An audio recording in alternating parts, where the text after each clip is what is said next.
1 year after my grandparents passed away, I thought going back to their house would finally bring me closure. I told myself it was just paperwork, just memories, just one last look before moving on. I was driving there, replaying my grandmother's voice in my head, when my phone rang. I almost ignored it. The voice on the other end wasn't crying. It was worse. Calm, tight, controlled. "Emily, you need to come now," the man said. "What we found changes everything." I asked him what he meant. He didn't answer. I pulled over on the side of the road, my hands shaking so badly I had to set the phone down. My chest felt heavy, like my body already knew something my mind wasn't ready to hear. When I finally reached the house, the air felt different. The door was open. People were waiting. And as I stepped inside, my heart nearly stopped beating because whatever they had found wasn't just about my grandparents. It was about my family. The house stood exactly where it always had, tucked behind a line of old maple trees, quiet in a way that felt almost intentional. My grandparents' house had never been grand, but to me, it had always felt solid, safe, like nothing bad could ever happen inside those walls. I parked the car and just sat there for a moment, staring at the front porch. The paint was peeling now. One step sagged slightly in the middle. I remembered my grandfather promising every summer that he'd fix it next weekend.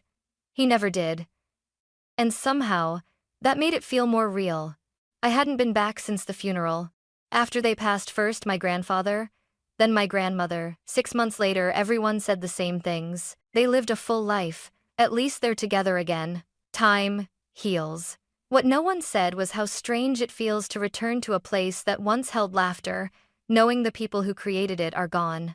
As I stepped out of the car, the smell hit me immediately. Old wood, damp leaves, the faint scent of lavender that my grandmother used to keep in small cloth bags around the house. I swallowed hard, suddenly aware of how tight my throat felt. Growing up, this house had been my escape. Every summer, my parents would drop my sister Lily and me off here for weeks at a time. No schedules, no pressure. Just long afternoons, my grandmother humming in the kitchen, my grandfather reading in his chair, pretending not to watch us while secretly keeping track of every move we made. He used to say, "As long as you're under this roof, you're safe." I believed him. Inside, the house felt frozen in time. The furniture hadn't moved. The clock above the fireplace was still stopped at 2:17, the moment no one bothered to reset after the power outage last winter. A thin layer of dust coated everything, softening the edges of the room like a filter over an old photograph. That's when I noticed I wasn't alone. A man stood near the hallway, holding a folder against his chest. He looked up quickly when he saw me, as if he'd been waiting. "Emily," he said, nodding. "I'm Mark. I was hired to inspect the property." So this was the voice from the phone call. Behind him, 2 other people stood quietly, one near the back door, another halfway up the stairs. They all had the same expression. Uncomfortable. Alert. Like people who knew something they weren't sure how to say. I tried to smile, but it didn't feel right on my face. "You said you found something," I said. "Something that couldn't wait." Mark hesitated. "I think it's better if I show you," he replied. That was the first time my chest tightened again. As we walked through the house, memories followed me from room to room. The scratch on the wall where Lily and I once tried to measure our height with a pencil. The faded rug my grandmother refused to replace because it had been a wedding gift. The small desk in the corner where she used to sort papers late into the night. My grandmother had always been organized, careful, methodical. She trusted rules. She trusted systems. And most of all, she trusted family. That thought lingered as Mark stopped in front of a closed door near the back of the house. I frowned. "That door was never locked," I said quietly. Mark exchanged a look with the others. "It is now," he said. Something about that sent a chill through me. I suddenly thought of my parents, how eager they'd been to handle everything after the funerals. How quickly they'd told Lily and me not to worry about the estate, the paperwork, the details. "We'll take care of it. You girls have been through enough." At the time, I'd been grateful. Standing there now, staring at that door, I wasn't so sure anymore. Mark reached for the handle, then paused. "There's something else you should know," he said carefully. "What we found doesn't just affect the house." I looked at him. "Then what does it affect?" He met my eyes, his voice low. Your family. And in that moment, I realized that whatever waited behind that door wasn't just a discovery. It was the beginning of something that would force me to question everything I thought I knew about the people who raised me. Mark opened the door slowly, like he was afraid of what might happen if he moved too fast. The room beyond it wasn't large. It used to be my grandparents' old storage room, boxes of photo albums, holiday decorations, and things no one ever really throws away. But now, it didn't look like a storage room at all. The shelves were cleared. The boxes were gone. Instead, there was a narrow table pushed against the wall, a portable lamp clamped to its edge, and a small stack of folders laid out with careful precision. Everything was too clean, too intentional. This wasn't here before, I said, more to myself than to anyone else. Mark nodded. We found it yesterday when we started checking the back rooms. Someone had installed a new lock. Not recently, but not years ago either. I stepped inside, my footsteps echoing softly against the floor. The air felt stale, like the room hadn't been opened in a long time. My eyes were drawn immediately to the folders. They were labeled dates, account numbers, names. I recognized some of them neighbors my grandparents had known for years, people who used to drop by with pies or stop to chat on the porch. Others meant nothing to me at all. What is this? I asked. Mark hesitated again, and that hesitation was starting to scare me more than any answer could. We're not entirely sure, he said, but based on what we've seen so far, these aren't personal documents. They're financial. That made my stomach twist. My grandmother had handled paperwork for friends, occasionally helping them understand forms, explaining things in plain language. She was careful about it, almost obsessive. She used to say, "If it's not documented properly, it doesn't exist." I reached for one of the folders, then stopped. "Am I allowed to look at these?" I asked. "You own the property," Mark replied. "Legally, yes, but I think you should be prepared." Prepared for what? I opened the first folder. Inside were photocopies of bank statements, letters addressed to people I barely remembered, and handwritten notes in my grandmother's neat, familiar script. But there was something wrong with them. Small inconsistencies, numbers that didn't align, transfers that didn't make sense, and then I saw a name that made my chest tighten. Lily Carter. My sister's name was written in the margin of one page, underlined twice. I flipped to the next document. Her name appeared again. "Why is my sister's name on this?" I asked, my voice sharper now. Mark glanced over my shoulder. "That's one of the reasons we called you." I felt suddenly dizzy. Lily had never been involved in anything like this. She struggled just to keep her own life together. Teaching during the day, waiting tables at night, barely scraping by. She hated paperwork, hated banks, hated anything to do with money. "This has to be a mistake," I said quickly. She couldn't. "We don't think she did anything," Mark interrupted gently. "But her name appears on multiple documents, as a reference, sometimes as a contact, in a few cases, as an authorization." The word hit me hard. Authorization. I closed the folder, my hands shaking. "No," I whispered. "That doesn't make any sense." That's when another detail surfaced in my mind, something I hadn't thought about in years. A conversation Lily and I had late one night, after her divorce. She'd mentioned getting strange letters from banks she didn't recognize. Requests for confirmation. Accounts she swore she'd never opened. She'd laughed it off at the time. "Probably a scam," she'd said. "I just threw them away." I told her she was probably right. Now, standing in my grandparents' house, that memory didn't feel harmless anymore. I looked around the room again, suddenly aware of how deliberate everything was. The lock, the labels, the careful organization. Someone hadn't just hidden these documents. They'd been managing them. "Who else has been here?" I asked quietly. Mark's jaw tightened. "Your parents stopped by a few times after the funerals. They said they were sorting things out for you and your sister." My pulse started pounding in my ears. I remembered how quickly my mother had insisted Lily and I not worry about the estate. How my father had told us it was too complicated, and that they'd already spoken to professionals. "Trust us," he'd said. "We're just trying to help." At the time, I'd believed him. Now, as I stared at my sister's name written over and over on documents she'd never seen, a different feeling crept in, slow, heavy, and impossible to ignore. Fear. Because if Lily hadn't put her name there, someone else had. And whoever that was had done it from inside our family. I don't remember sitting down, but suddenly I was on the edge of my grandmother's old armchair, the folder resting on my knees like it weighed 100 pounds. Mark watched me carefully. "There's something else," he said. We weren't sure when to bring it up. My heart sank. "There's more?" He nodded and reached into his bag, pulling out a thin envelope. It was yellowed at the edges, the paper soft with age. I recognized the handwriting instantly. My grandmother's. My breath caught in my throat. "Where did you find that?" "Behind a loose panel in the hallway closet," Mark said. It was taped to the inside, like she didn't want it discovered by accident. The envelope was addressed simply, Emily. No last name, no date. My hands trembled as I took it. My grandmother had always been precise with words, careful with intentions. If she'd hidden this, it meant something. I hesitated. "What if I'm not supposed to read it yet?" I asked. Mark didn't answer. He didn't need to. I broke the seal.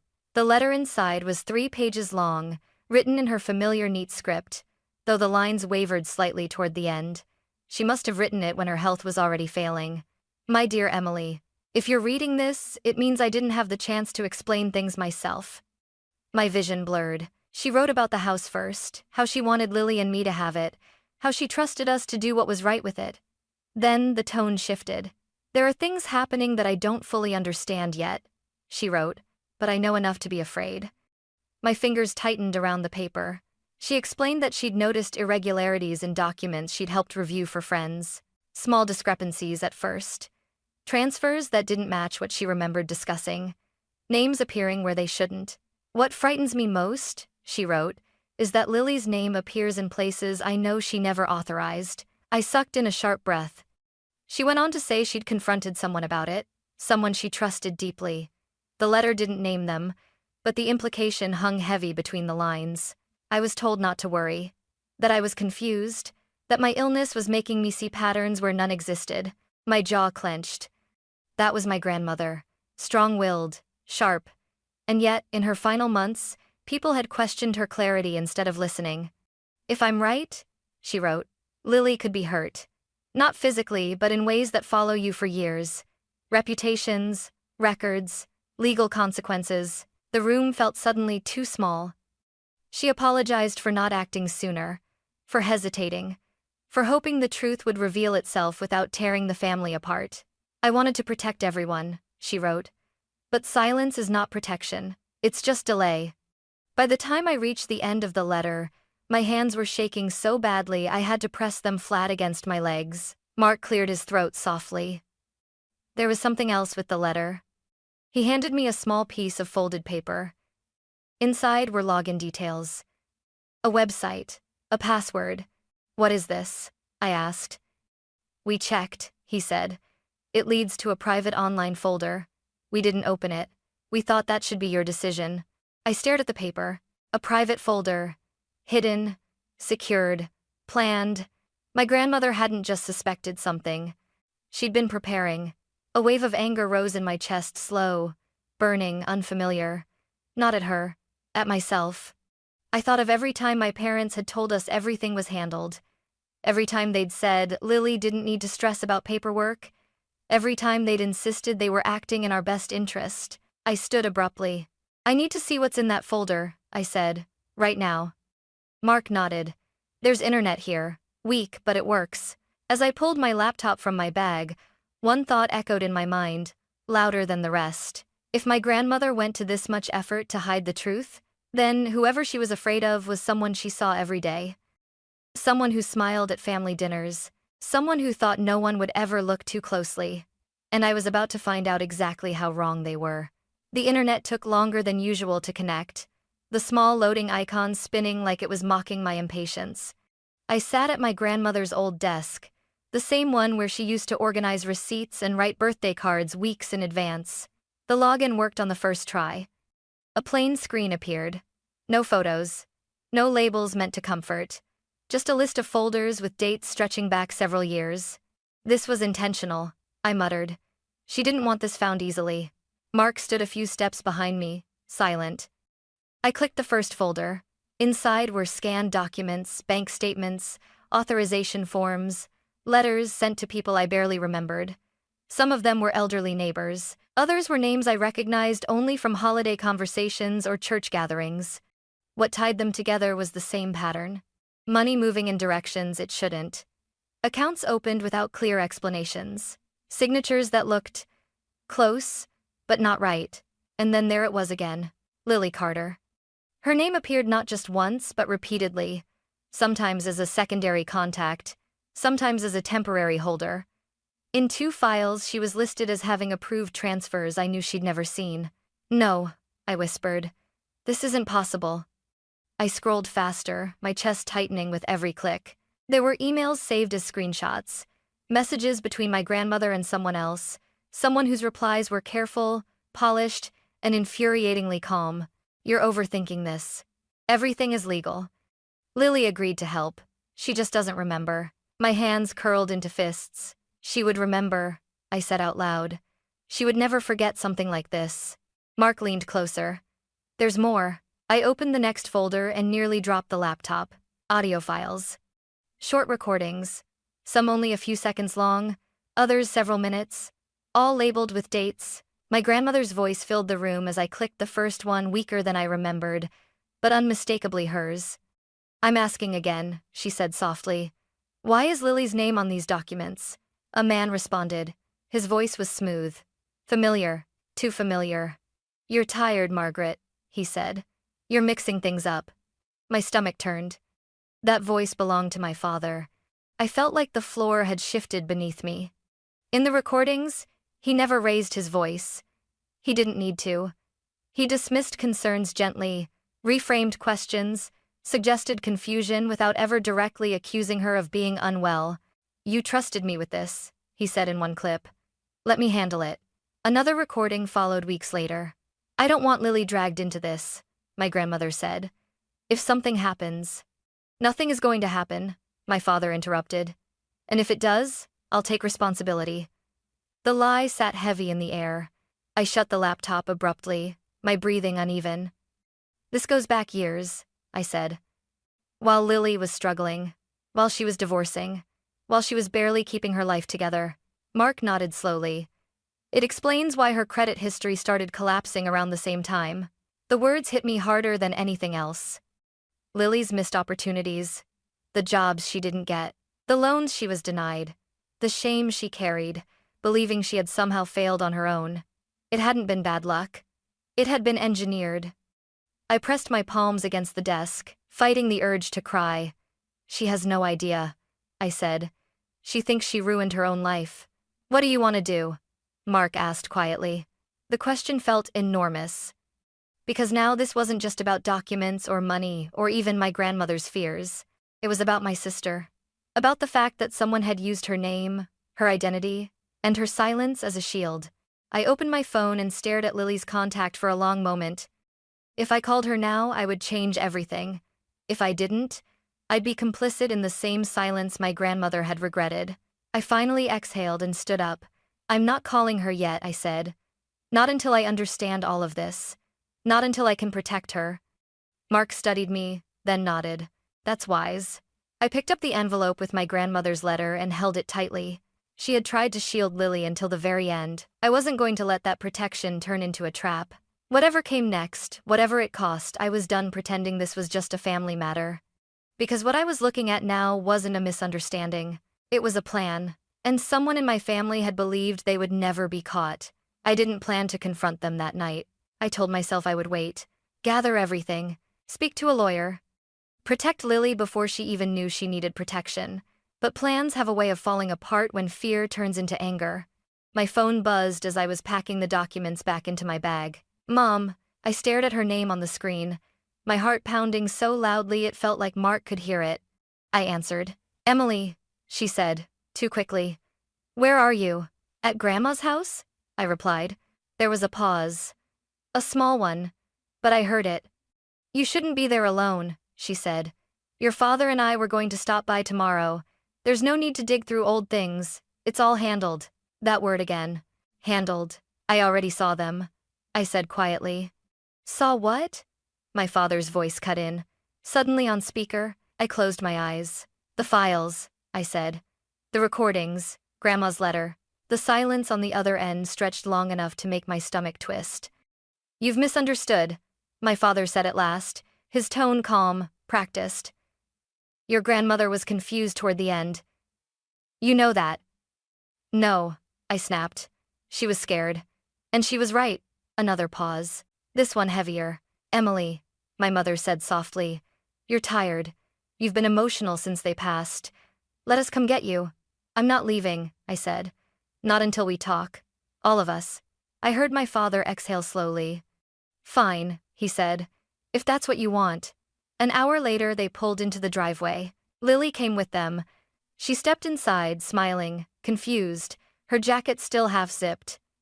Hey, she said lightly. What's going on?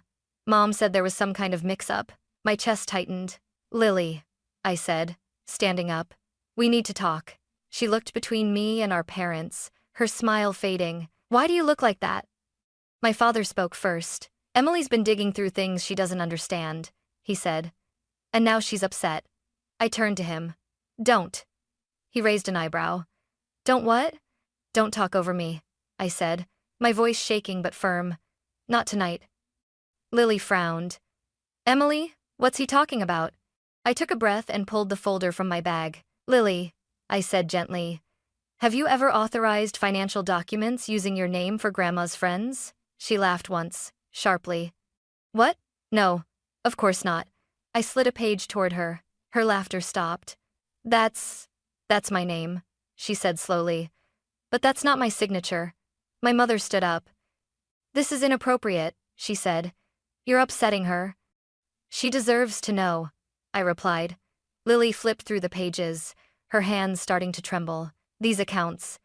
Emily, these dates, she whispered. This was when my credit collapsed, when the bank refused my loan. My father crossed his arms. This is being blown out of proportion.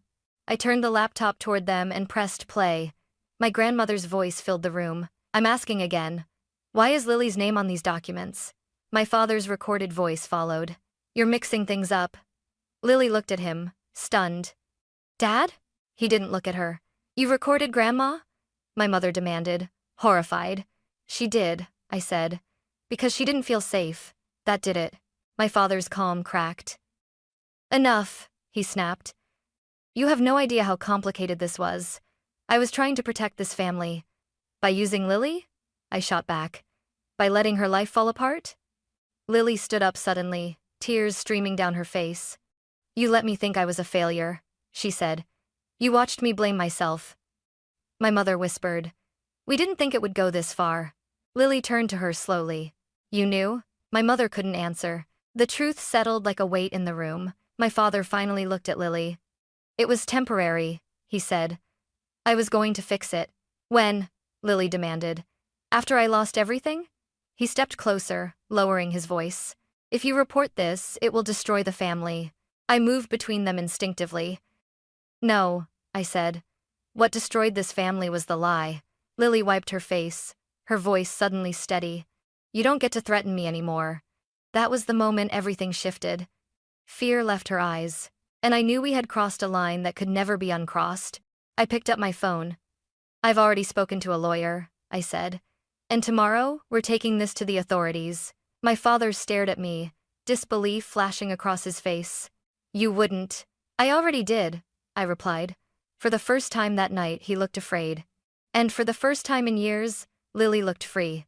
The next morning came too quickly. None of us slept. Lily sat at the kitchen table, wrapped in one of Grandma's old cardigans, staring at nothing. Her eyes were swollen, but there was something new in them now, clarity. Painful, but steady. I drove her to Daniel Moore's office just after 9. Daniel had been my grandparents' attorney for years. Careful, quiet. The kind of man who listened more than he spoke. He didn't interrupt once as Lily explained everything. Not when she talked about the strange letters from banks. Not when she described her credit collapsing. Not even when she admitted how many nights she'd cried, convinced she was the problem. When she finished, Daniel folded his hands on the desk. Lily, he said gently, you didn't do anything wrong. She let out a shaky breath. What happened to you? He continued. fits a pattern of identity misuse and financial manipulation. The fact that it came from inside your family doesn't change the law. My father shifted in his seat across the room. He hadn't spoken since we arrived. This doesn't need to go further, he said finally. We can resolve this privately. Daniel turned to him, expression neutral. That option passed the moment forged documents and recorded evidence entered the picture. My mother's face went pale. Daniel explained the process slowly, what could happen, what protections Lily had, what steps we could take to prevent further damage. Credit freezes, affidavits, formal reports. This is about stopping the harm, he said. Not punishment for its own sake. Lily nodded, gripping my hand under the table. Later that afternoon, we sat in a small, quiet room at the local police station. The officer assigned to the case, James Walker, spoke calmly, never rushing her. You're not in trouble, he told Lily. You're the one who was harmed. Those words broke something open in her. She cried, then not loudly, not dramatically, but with the kind of relief that comes from finally being believed. I watched my parents from across the room. My father avoided looking at us. My mother kept wringing her hands, whispering that she never thought it would end like this. But it wasn't about how it ended for them. It was about how it began for Lily. By evening, paperwork was filed. Accounts were flagged. Investigations formally opened. As we walked out of the station, Lily paused on the steps. I was so scared of what would happen if I told the truth, she said softly. I squeezed her hand. So was Grandma, I replied. That's why she made sure we could finish what she started. For the first time since this began, Lily straightened her shoulders. I don't feel weak anymore, she said. Neither did I. Because once the truth was spoken and protected by the law, it stopped being a weapon and started becoming a way forward. The weeks after everything came out were harder than the confrontation itself. When the noise stopped, no shouting, no accusations, no urgent phone calls, what remained was the quiet. And the quiet was unforgiving. Lily stayed with me longer than either of us expected. At first, it was practical. She didn't feel safe being alone. Neither did I, if I was honest. But soon, it became something else. A kind of unspoken agreement that we didn't want to face the aftermath separately. Some nights, she barely slept. I'd wake up to the sound of her pacing the living room, wrapping and unwrapping her arms around herself like she was trying to hold something together from the inside. I keep thinking I missed something, she admitted one night, sitting on the floor with her back against the couch. Some sign that should have told me this wasn't my fault. I sat beside her. You trusted the people who raised you, I said. That's not a flaw. She nodded slowly, but the guilt didn't disappear that easily. During the day, life turned into forms, phone calls, and waiting. Waiting for credit agencies to respond. Waiting for confirmations. Waiting to see if the damage could actually be undone. Daniel checked in often, explaining each step carefully, reminding Lily again and again that the law was on her side, that what had happened to her had a name, that it wasn't a personal failure. Still, every small update felt enormous. The first time a fraudulent account was officially removed from her record, Lily stared at the email for a long time before handing me her phone. So, this is real? She asked. They believe me?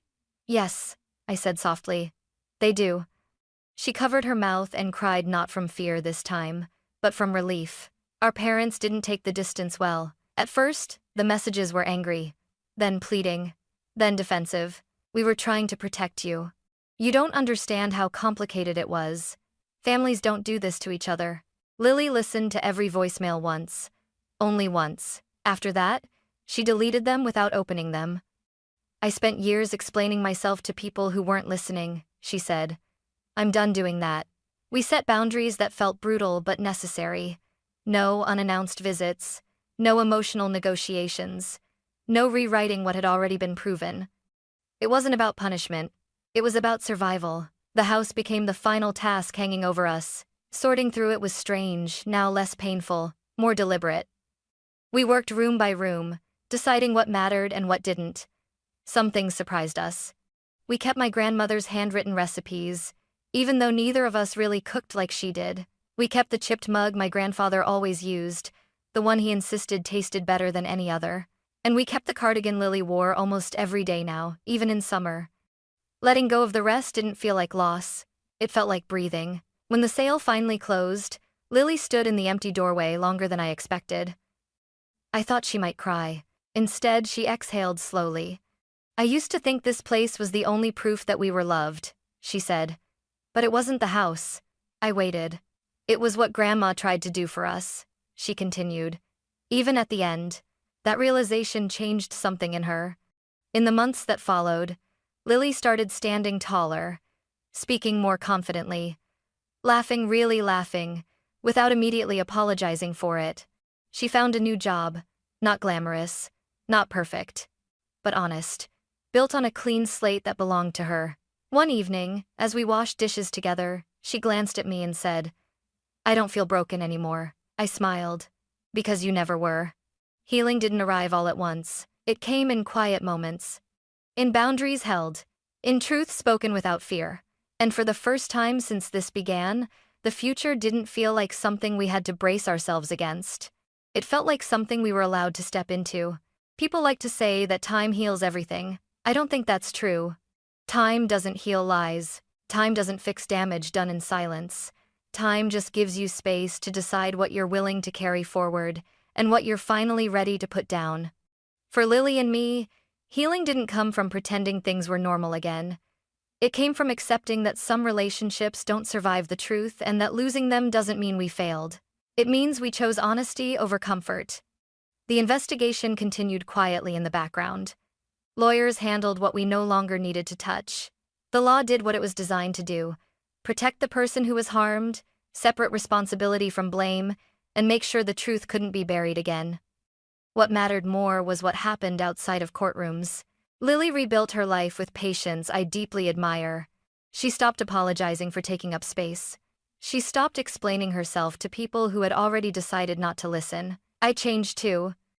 I learned that being loyal doesn't mean staying silent, that love isn't proven by endurance of harm, and that protecting someone even when it's hard is an act of courage, not betrayal. We still visit our grandparents' graves together. We bring flowers. We talk to them like they're listening. In a way, I think they are. My grandmother once wrote that silence isn't protection, it's just delay. She was right. Family isn't defined by blood alone. It's defined by who tells the truth when it's uncomfortable, by who stands between you and harm, by who chooses your safety over their own pride. Lily and I didn't lose our family that year. We finally understood what one really looks like. And for the first time, that understanding feels like peace.